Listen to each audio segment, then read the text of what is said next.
سلام كما يتنحهم كبرات فتوات تخططت زيناتنا التميديا نساعد تأخذنا يوم معبالتاتن وانا زيناتاتن بزرزر حزنا لكم قريبنا لنا نمكتالكم بخبرنا عدم سبسكرايب لايك شير ناغوركم سدرانا التميديا بمخان ابزلكم وانا زيناتاتن معبالتاتن ببوان خواتكم يوم سنة مكتال سراويت وصر مسرتا وسانتات اللوا زين وسانتات زين ناي سراويت وساني كنا ناي حزبي يبو مسرتو ناي حزبي بريزيدنت ጌታቸው ረዳ ኣብ ሓደጋ ኣለና ኢሉ ፕሬዚደንት ግዚያዊ ምሕዳር ኣብ ዝተፈላለዩ ዞባታት ትግራይ ሰራዊት ብምንቅስቓስ ሓደገኛ ጉዳይ ንምፍጻም ዝተዳለወ ነገር ኣሎ ክብል እዩ ኣጠንቂቑ ዘሎ በዚ ድማ ምምሕዳሩ ብሓይሊ ንምፍራስ ዝተኣለመ ሽርሒ ከም ዘሎ ዘጠንቀቐ ፕሬዚደንት ጌታቸው ረዳ ብቐንዱን ሰለስተ ጀነራላት ትግራይ ረቑሑ ኣሎ ውሳነ ኣመራርሓ ሰራዊት ብዝብል ዘይሕጋዊ ጉባኤ ንዝገበረ ጉጅለ ስልጣን ንምርካብ ዝተጀመረ ዘይሕጋዊ ምንቅስቓስ ጠጠው ክብል ኣለዎ ክብል እዩ ፕሬዚደንት ግዚያዊ ምሕዳር ትግራይ ጌታቸው ረዳ ተዛሪቡ ዘሎ እቲ ፕሬዚደንት ምክትል ፕሬዚደንትን ካቢኔት ሴክሬታርያል ሰላምን ጸጥታን ግዚያዊ ምምሕዳር ትግራይ ጀነራል ታደሰ ወረደ ካብ ኣፍልጦ መንግስቲ ወጻኢ ዝግበር ዝኾነ ይኹን ምንቅስቓስ ሰራዊት ጠጠው ክብል ደብዳቤ ኣተሓሳሲብዎ ኣሎ ፕሬዚደንት ግዚያዊ ምምሕዳር ትግራይ ኣቶ ጌታቸው ረዳ ውሳነ ኣመራርሓ ሰራዊት ብዝብል ዘይሕጋዊ ጉባኤ ንዝገበረ ጉጅለ ስልጣን ንምርካብ ዝተጀመረ ዘይሕጋዊ ምንቅስቓስ ጠጠው ክብል ስራሕ ፈጻሚ ካቢኔ ግዚያዊ ምምሕዳር ትግራይ ምውሳኑ ይፍለጥ እዩ ኣመራርሓ ሰራዊት ይኹን ካሊእ ኣካል ኣለኒ ዝብሉ ሕቶ ወይ እምነት ስርዓቱ ብዝሓለወ ሕቱ ዘቕርበሉ ኣገባብ እንዳሃለወ በብጣቢኡን ወረዱን ኣሃዱታት እንዳዋፈርካ ዝግበር ስርዓት ንምፍራስ ህዝብና ናብ ግጭት ካቱ ዝገብር ሓይሊ ጸጥታና ዝሕንሽሽን ስርዓት ኣልቦነት ዘምጽን ኣካይዳ ምዃኑ ብተደጋጋሚ ተገሊጹ ኢሉ ንህልውና ህዝቢ ትግራይ ዓብዪ ዓቕሚ ክኸውን ዝግብኦ ሰራዊት ክሳብ ሕዚ ዝግባእ ቆላሕታ ብምስኣኑ ዘጋጠመ ማህሰያ ከይኣክል ኣብ ማህተም ምምጣል ኣትዩ ርመስ ምግባር ኣብ ውሽጥና ዘይዛር ጎንፂ ተፈጢሩ ደዳ ጸላእቲ ክንከውን ካብ ምግባር ሓሊፉ ዘምጽኦ ረብሓ የለን እዩ ኢሉ እቲ ፕሬዚደንት ኣብ ሰሜን ምዕራብን ማእኸላይን ዝተፈጸመ መነወር ተግባር ከይኣክል ኣብ ዞባታት ደቡብ ደቡብ ምብራቅ መቐለን ምብራቕን መራሕቲ ግንባር ዝምራሕ ዘራጊ ምንቅስቓስ ካብ ጽባሕ ጀሚሩ ንምግባር ምድላው ከም ዝተዛዘመ ንምፍላጥ ተኻኢሉ ኣሎ ዝበለ እቲ ፕሬዚደንት እዚ ዘይሕጋዊ ምንቅስቓስ ብቕልጡፍ ደው ክብል እዩ ጻዊዕቲ ኣቕሪቡ ዘሎ እዚ ሓደገኛ ኣካይዳ ብህፁፅ ደው ይበል ኣብ ኩሎም ግንባራት ኣፍልጦ መንግስቲ ወጻኢ ዝግበር ዝኾነ ይኹን ምንቅስቓስ ሰራዊት ክግበር ኣይግባእን ኢሉ ጀነራል ታደሰ ወረደ ድማ ዘይሕጋውን መዕነውን ምንቅስቓስ ከም ዋና ኣዛዚ ላዕለዋይ ሰራዊት ቅልጡፍ ደው ክተብል እውን ነዚ ትእዛዝ እዚ ሸለል ብምባል ኣብ ልዕሊ ዝኸዱ ሓለፍቲ ድማ ሕፅፅ ናይ መእረምታ ስጉምቲ ክውሰድ እውን ጻዊዕቲ ኣቕሪቡ ኣሎ ብሽም ነበርቲ ከተማ መቐለ ዝሓለፈ ዓርቢ ኣብ ኣዳራሽ ሓወልቲ ሰማዕታት ትግራይ ዝተኻየደ ኮንፈረንስ ነበርቲ ከተማ መቐለ ተባሂሉ ዝተኻየደ ኣዛዚ ግንባር ደቡብ ሰራዊት ትግራይ ምዃኑ ዝፍለጥ ጀነራል ዮሃንስ ወልደጀወርግስ ጆን መዲድ ዝመርሖ ኮይኑ ካብ ዝተፈላለዩ ወረዳታት ዝተዋፅኡ ምዃኖም እሙናት ሓበሬታታት ኣመልኪቶም ኣለው ነበርቲ ከተማ መቐለን መናእሰይን ግን ናብቲ ኣዳራሽ ክንኣቱ ተኸልኪልና ብምባል ቅርቶም ንሚድያታት ኣቕሪቦም እዮም ኣብቲ ብዘይካ ጋዜጣ ወይን ደደቢት ሚድያን ካልኦት ናጻ ሚድያታት ክወጻ ዝተገብራሉ ዕፁብ መድረኽ ጆን መዲድ ውሳነ ኣመራርሓ ሰራዊት ኣይስረዝን ብሙሉእነት ክነተግብሮ ኢና ክብል እዩ ኣስሚሩሉ እቲ ጀነራል ነቲ ውሳነ ዝተቃወሙን ንብሔራዊ ሓይሊ ዝኾነ ሰራዊት ትግራይ ዘፍርስን ንሓድነት ህዝቢ ትግራይ ናብ ሓደጋ ዘእቱን እዩ ናይ ሓደ ፖለቲካዊ ውጅለ መፈጸሚ ድሌት ክኸውን የብሉን ክእረምን የቕሬታ ክሕተተሉን ኢሎም ድምፆም ዘስምዑ ተጋሩ ናይ ጸላእቲ ድሌት ብምባል ዝገለጸ ኮይኑ ምእንተ መን ኢልና ውሳነና ክንገድፍ ኢሉ እዩ ገሊጽዎ ጀነራል ዮሃንስ ኣብቲ ናይ ትማሊ ናይ ከተማ መቐለ መድረኽ ብዛዕባ ርእሰ ከተማ ትግራይ ከንቲባ መቐለ እውን ዝተላዕለ ኮይኑ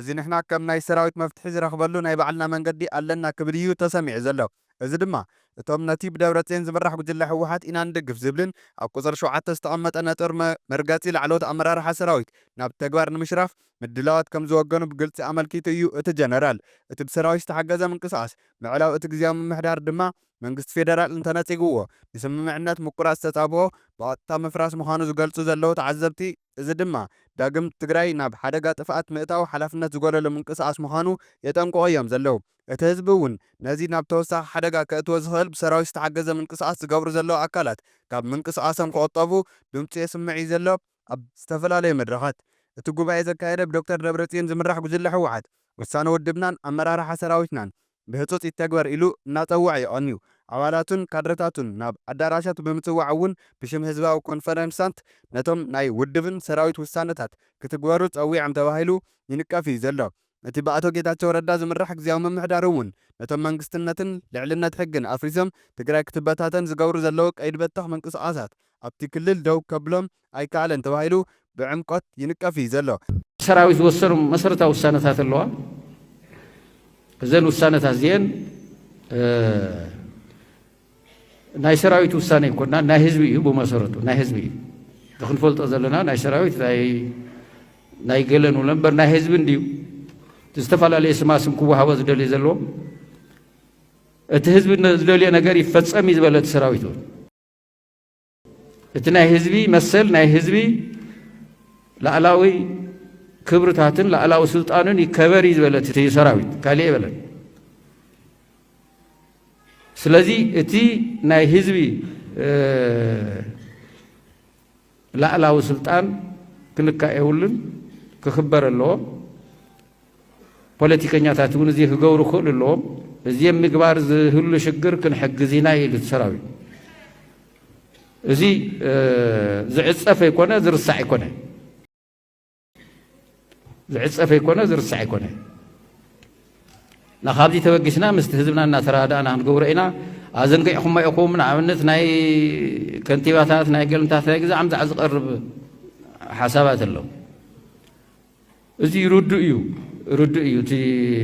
ጠፊእና ኣይኮነን ከመይ ይፈታሕቲ ኣብቲ መፍትሒ ዘሎ ነገር እዩ ክርአ ዝግብኦ ዘይሩ ግን እቲ ጉዳይ ስኢልካ ፅባሕ እንድሕር ፅባሕ እናተባሃለ ከምኡ ኢሉ ክነብር ዝደሊ ሰብ የለን ከመይ ንሰርሖ መዓዝ ንሰርሖ ናይ ባዕልና ጉዳይ በቲ ናይ ባዕልና መንገዲ ኢና ንሰርሖ እቲ ኮንሰርን ናይቲ ህዝቢ ግን ኣፋጥንዎም ዘንጊዕኹም ኣይትፍፅምዎን ዘለኹም ስለ ዝኾነ እዚ ቅቡል ኢና ንገብሮ ኣብ ደቡባዊ ግንባር መጥቃዕቲ ተፈጺሙ ኣሎ ብሜጀር ጀነራል ዮሃንስ ወልደ ጀወርግስ ኣብ ትሕቲ ዝእዘዝ ደቡባዊ ግንባር ወረዳ ራያ ኣላማጣ ኣብ ልዕሊ ተጋሩ ጨፍጫፍ ተፈጺሙ ኣሎ ግዚያዊ ምምሕዳር ትግራይ እውን መግለጺ ኣውፅኡ ኣሎ መንነቶም ዘይተፈለጡ ዕጡቓት 28 ለካቲት 2017 ዓ.ም ኣብ ወረዳ ራያ ኣላማጣ ጣብያ ጥሙጋ ኣብ ልዕሊ ሰላማውያን ሰባት ዘብፅሕዎ መጥቃዕቲ 5 ሰባት እንትሞቱ 2 ከቢድ ጉድኣት በፂሕዎም ናይ ሕክምና ክትትል ይገብሩ ኣለዉ ዝበለ እትፊሮ መጥቃዕቲ ካብ ከባቢ 4 ሰዓት ናይ ምሸት ዝተፈጸመ እንትኸውን ኣብ ቤተ ክርስቲያን ስርዓተ ጸሎት ኣብ ልዕሊ ዝገብሩ ዝነበሩ ሲቪላት ዝተፈጸመ ጭካነ ዝተመልኦ ጨፍጫፍ ምዃኑ ግዚያዊ ምምሕዳር ትግራይ ኣፍሊጡ ኣሎ መንግስቲ ምስ ዝምልከቶም ናይ ጸጥታ ኣካላት ኮይኑ ነዚ ገበን ዝፈጸሙ ኣካላት ንምሓዝ ክትትል ይገብር እዩ ዘሎ ኢሉ በዛ ኣጋጣሚ ግዚያዊ ምምሕዳር ትግራይ ኣብ ልዕሊ ንጹሃት ወገናት ብዝበፅሐ ግፍዓዊ ጨፍጫፍ ተሰምዖ ሓዘን ብምግላጽ በብእዋኑ ዝተረኸበ ሓበሬታ እናተኸታተለ ናብ ህዝቢ ከም ዝገልጽ ዝሓበረ ኮይኑ ቤት ጽሕፈት ጉዳያት ኮሙኒኬሽን ትግራይ ቀጻልነት እዋናዊ ሓበሬታ ክህብየ ኢሉ ኣሎ ንክፋል ዞባ ምብራቕ ትግራይ መቐለ ደቡብ ምብራቕን ደቡብ ትግራይን ዘለው ግንባር ሰራዊት ትግራይ ብሜጀር ጀነራል ዮሃንስ ወልደ ጀወርግስ ጆን መዲድ ዝእዘዝ ኮይኑ ተደጋገምቲ መጥቃዕትታት ኣብ ዞባ ደቡብ በቶም ወረርቲ ሓይልታት እናተፈጸመ እዩ ዘሎ ቀደም እውን ብሓይሊ እቲ ዝነበረ ዘይሕጋዊ ምምሕዳር ተስፋሕፋሕቲ ሓይልታት ክፈርስ ዝተገበረ ወራሪ ተስፋሕፋሕ ሓይሊ ኣምሓራ ተረፈ መረፍ ኣብ ውሽጢ ተሪፎም ኣብ ልዕሊ ህዝቢ ከበድቲ ገበናት እናፈጸሙ እዮም መፅዮም ጩያ ሰላማውያን ሰባት ቅትለትን ዕንወት መሰረተ ልምዓት እናፈጸሙ እዮም መፅዮም እቶም ተስፋሕፋሕቲ ዕጡቓት ኣምሓራ ጀነራል ጆን መዲድ ኣብዚ እዋን እዚ ብመሰረት ቤት ጽሕፈት ሕወሓት ዘሕለፎ መደብን ኣመራርሓ ሰራዊት ብዝብልን ዝተኣወጀ ውሳነ ንምትግባር ብዝብል ኣብ መቐለ ዝርከብ ኮይኑ ብኣንጻሩ እቲ ድሕንነት ህዝቢ እቲ ዝእዞ ግንባር ሒዙ እውን ኣብ ሓደጋ ከም ዘሎ እቲ ኣብ ልዕሊ ተጋሩ ነበርቲ ዞባ ደቡብ ትግራይ ዝተፈጸመ መጥቃዕቲ ግንባር ደቡብ ሰራዊት ትግራይ ነቶም ገበትን ተስፋሕፋሕትን ሓይልታት ኣደብ ብምትሓዝ ዝፍለጥ ኮይኑ ተመዛበልቲ ራያ ናብ መረበቶም ክምለሱ ውፅኢታዊ ዝተባሃለ ጸቕጢ ፈጢሩ ክትግበር ገይሩ እዩ ኣብ ትግራይ ዝተፈላለዩ መስሕባት ዝበፅሑ ናይ ወፃእን ውሽጢ ዓድን በጻሕቲ ዓድን እናወሰኸ ይኸይድ ከም ዘሎ ተገሊጹ ኣሎ ቢሮ ባህልን ቱሪዝምን ትግራይ ኣብ ዝሃቦ ሓበሬታ ኣብ ትግራይ ዝተፈላለዩ መስሕባት ዝበፅሑ ወፃእተኛታትን ውሽጣውያን በጻሕቲ ዓድን እናወሰኸ ይኸይድ ከም ዘሎ ኣፍሊጡ ኣሎ ቱሪዝም ሓደ ካብቶም መንግስቲ ትኩረት ዝገብረሎም ሰፈራት ምዃኑ ዝገለጸ እቲ ግዚያዊ ምምሕዳር ኣብ ዝተፈላለዩ ከባቢታት ኢትዮጵያ መስሕባት ቱሪዝም ንምምዕባል ምህናፅን ከምኡውን ንበጻሕቲ ዓዲ ምቹው ኩነታት ንምፍጣር ከፊሕ ስራሕቲ ይካየድ ከም ዘሎ እዩ እቲ ጸብጻብ ኣመላኺቱ በዚ መሰረት ኣብ ትግራይ ብዙሓት ሓድግታትን መስሕባት ቱሪዝምን ይሕደሱ ከም ዘለውን መበገሲ ነጥብታት ንምስፋሕ ድማ ይስራሕ ከም ዘሎ እቲ ቢሮ ገሊጹ በዚ መሰረት ቁጥር ናይ ወፃእን ውሽጢ ዓድን በጻሕቲ ዓዲ እናወሰኸ ይኸይድ ከም ዘሎ እዩ ቢሮ ባህልን ቱሪዝምን ግዚያዊ ምምሕዳር ትግራይ ገሊጹ ዘሎ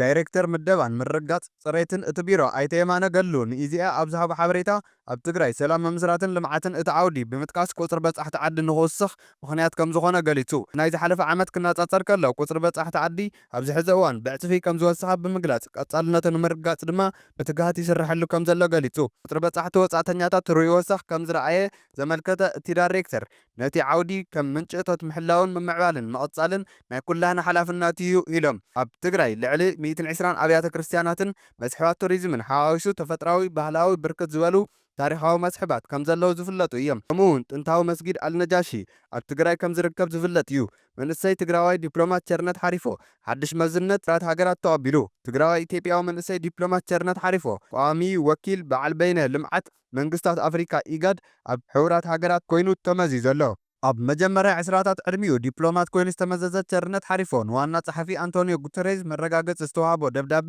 ስልጣኑ ኣቕሪቡ ኣሎ። እቲ ዲፕሎማት ኣብ ማሕበራዊ መራኸብታት ሓጎሱ ብምክፋል ንምብራቕ ኣፍሪካ ወኪሉ ኣብ ኣህጉራዊ መድረኽ ዲፕሎማት ምዃኑ ዘኹርዕ ከም ዝኾነ ገሊጹ። ወዲ 23 ዓመት ቸርነት ሓሪፎ ድሕሪ ሹመት ልዕል ናዕዳ ክረክብ ጸኒሑ ኣሎ። ዋና ጸሓፊ ኢጋድ ዶክተር ወርቅነህ ገበዩ እውን ንዞባዊ ምትሕጋዝ ትገብሮ ዘለኻ ተበግሶ ንኹላህና ዘነቓቕሕ እዩ ብምባል ነቲ መንእሰይ ዲፕሎማት ዕዉት ዕድመ ስልጣኑ ተመንዩ ኣሎ። ትግራዋይ ኢትዮጵያዊ መንእሰይ ዲፕሎማት ቸርነት ሓሪፎ ኣብ ልዕሊ ህዝቢ ትግራይ ጆኖሳይዳላዊ ኩናት ይካየድ ኣብ ዝነበረሉ እዋን ድምፂ ህዝቢ ትግራይ ብምዃን ኣካል ምንቅስቓስ ዲያስፖራ ተጋሩ ኮይኑ መሪሕ ግዲኡ ተፃዊቱ እዩ። ኢራን ፕሬዚደንት ትራምፕ ዝለኣኾ ደብዳቤ ከም ዘይበጽሓ ገሊጻ።